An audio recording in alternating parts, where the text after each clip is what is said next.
السلام علیکم پیارے دوستوں، آج میں آپ کو ایک بے ایمان آدمی کا قصہ سنا رہی ہوں۔ جمیل صاحب اسکول جانے کے لیے گھر سے نکلے۔ وہ اسکول میں ریاضی پڑھاتے تھے۔ السلام علیکم جمیل بھائی، ایک پتلی گلی سے شرافت علی نے نکل کر ان سے کہا۔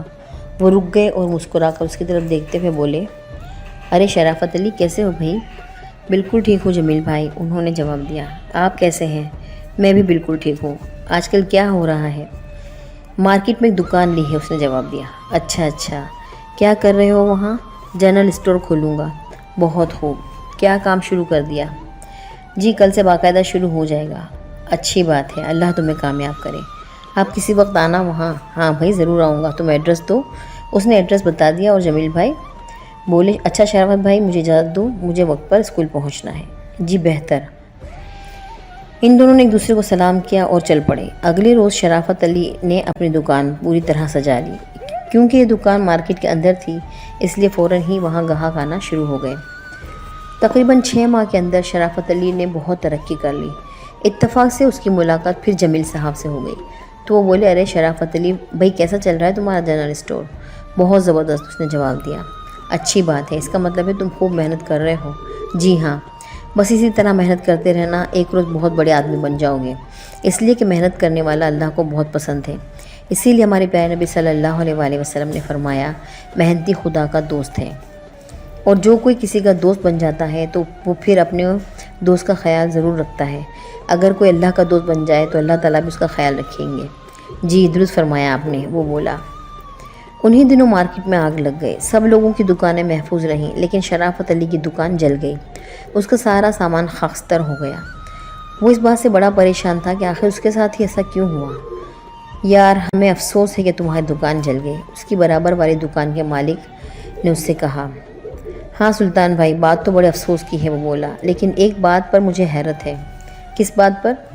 آخر تمہاری دکان ہی کیوں جلی؟ آگ تو باقی دکانوں میں لگی تھی، لیکن ان کا نقصان تو نہ ہونے کے برابر ہوا، جبکہ تمہارا ہی سارا سامان جل گیا۔ ہاں سلطان بھائی، میں تو خود اس بات پر حیران ہوں، بس اسے نصیب ہی کہا جا سکتا ہے۔ جی ہاں، یہی سوچ کر صبر کر لیا ہے۔ اسے شرافت بھائی، افسوس کی بات ہے تمہاری دکان کا سن کر، اس کے ایک دوست صابر نے اس کے پاس آ کر کہا۔ ہاں یار، بس نصیب میں تھا اس لیے حادثہ ہو گیا، وہ بولا۔ میں نے ابھی تو قاسم سے سنا تھا کہ سانحے کے بارے میں، تو میں سیدھا اسی طرف چلا آیا۔ وہ بولا، قاسم ان دونوں کا دوست تھا۔ ہاں قاسم کو میں نے بتا دیا تھا، شرافت علی بولا۔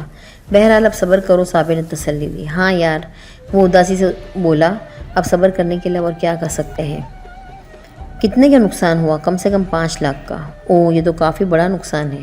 ہاں بھائی، اس نے افسردگی کے ساتھ کہا۔ شرافت علی نے کسی نہ کسی طرح اس نقصان کو برداشت کیا اور ایک بار پھر اپنی دکان کھول لی۔ مبارک ہو شرافت بھائی کہ تم نے پھر دکان کھول لی، اس کے پڑوسی نے اس سے کہا۔ خیر مبارک، وہ بولا، اب ذرا احتیاط رکھنا، دکان کو اس طرح رکھنا کہ کوئی شارٹ سرکٹ وغیرہ نہ ہونے پائے، یا پھر اگر باہر آگ لگ جائے تو تمہاری دکان میں اس کے اثرات نہ جائیں، وہ بولا۔ ہاں میں احتیاط کروں گا، لیکن یہ جو آگ لگی تھی اس کی کوئی وجہ اور تھی، شارٹ سرکٹ نہیں تھا، اس نے کہا۔ ہاں مجھے معلوم ہے، آگ باہر سے ہی لگی تھی، لیکن اکثر شارٹ سرکٹ سے بھی ایسے حادثات ہو جاتے ہیں۔ تم ٹھیک کہتے ہو، وہ بولا، میں ہر طرح سے احتیاط کروں گا۔ ابھی 3 ماہ ہی گزرے تھے کہ ایک بار پھر مارکیٹ میں آگ لگ گئی، اور پھر ویسا ہی ہوا جیسے پہلے ہوا تھا، یعنی سب لوگوں کی دکانیں تو بچ گئیں اور شرافت علی کی دکان کا سارا سامان جل گیا۔ یہ تو بالکل پہلے جیسا ہی حادثہ ہوا ہے، سلطان احمد نے شرافت علی سے ہمدردانہ لہجے میں کہا۔ ہاں بھائی، وہ اداسی سے بولا، حیرت ہے کہ آگ نہ جانے کس طرح تمہاری دکان کے اندر پہنچ جاتی ہے، بلکہ آگ باہر ہی لگتی ہے اور باقی دکانیں اس سے محفوظ رہ جاتی ہیں، وہ بولا۔ میں خود اس بات پر حیران ہوں، شرافت علی نے کہا۔ یہ بھی نہیں کہا جا سکتا کسی نے دشمنی میں ایسا کیا ہوگا، کیونکہ ایک تو باہر آگ لگتی ہے اور دوسرے یہ کہ ساری دکانوں کو تھوڑا بہت نقصان ضرور پہنچاتی ہے۔ ہاں تم ٹھیک کہتے ہو، بہرحال میں تو یہی کہوں گا کہ تم صبر کرو۔ ہاں بھائی، صبر کے علاوہ اور کیا کیا جا سکتا ہے۔ اسی شام محلے میں اس کی ملاقات جمیل صاحب سے بھی ہو گئی۔ ان تک بھی یہ بات پہنچ چکی تھی کہ شرافت علی کے ساتھ دوسری مرتبہ یہ آگ والا حادثہ ہو گیا ہے۔ انہوں نے اس سے کہا، بھائی شرافت، یہ سن کر بڑا افسوس ہوا کہ تمہاری دکان میں دوسری مرتبہ آگ لگی۔ جی ہاں جناب، کیسے لگ گئی آگ؟ یہ تو پتہ نہیں، سنا ہے باقی دکانیں محفوظ رہیں۔ جی ہاں، پہلے بھی ایسا ہی ہوا تھا۔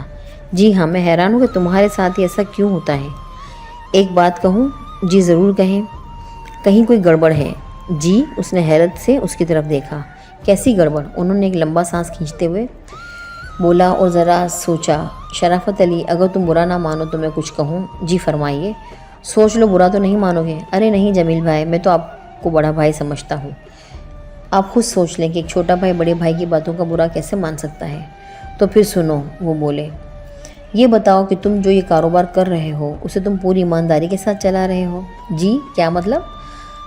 اب تم نے مجھے اپنا بھائی کہا ہے تو میری باتوں کا صحیح جواب دو۔ انہوں نے کہا۔ جی ہاں، میں ایمانداری کے ساتھ یہ کاروبار کرتا رہا ہوں، وہ بولا۔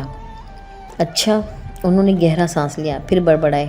تو آخر کیا وجہ ہو سکتی ہے؟ انہوں نے شرافت علی کی طرف دیکھا۔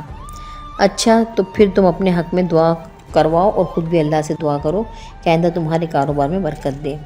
جی بہتر، اس نے کہا، اور پھر وہ انہیں سلام کر کے چل پڑا۔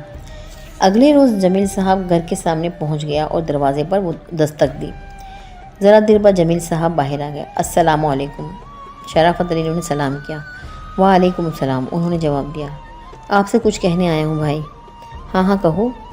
کل آپ نے پوچھا تھا نا کہ میں اپنا کاروبار ایمانداری سے کرتا ہوں یا نہیں، تو کل میں اس بات کا درست جواب نہیں دے سکا تھا، اس لیے کہ میں بہت شرمندہ ہو رہا تھا، اور پھر میں نے بہت سوچا اور فیصلہ کیا کہ آپ کو حقیقت بتا ہی دوں، اور حقیقت یہ ہے کہ میں نے ایمانداری سے اپنا کاروبار نہیں کیا ہے۔ اوہ، تو تم نے کیا کیا تھا؟ وہ پریشانی سے بولے۔ میں نے ناپ تول میں کمی کی تھی، اس نے جواب دیا۔ اوہ، انہوں نے افسردگی کے ساتھ دوسرا گہرا سانس لیا۔ اسی بات کو اللہ تعالیٰ سخت ناپسند فرماتے ہیں۔ کیا تم نے قرآن پڑھا ہے؟ جی پڑھا ہے، اس نے جواب دیا۔ ترجمے کے ساتھ؟ جی نہیں۔ اگر تم نے ترجمے کے ساتھ قرآن شریف پڑھا ہوتا تو یقیناً کبھی ایسی غلطی نہ کرتے۔ اللہ تعالیٰ قرآن مجید میں فرماتا ہے، اور اسی نے آسمان کو بلند کیا اور ترازو قائم کی کہ ترازو سے تولنے میں حد سے تجاوز نہ کرو، اور انصاف کے ساتھ ٹھیک تولو اور تول کم مت کرو۔ سورہ رحمان آیت نمبر 7 تا 9۔ ایک اور جگہ ارشاد ہوتا ہے، اور جب تم کوئی چیز ناپ کر دینے لگو تو پیمانہ پورا کرو، اور جب تم تول کر دو تو ترازو سیدھی رکھ کر تولا کرو۔ سورہ بنی اسرائیل آیت نمبر 35۔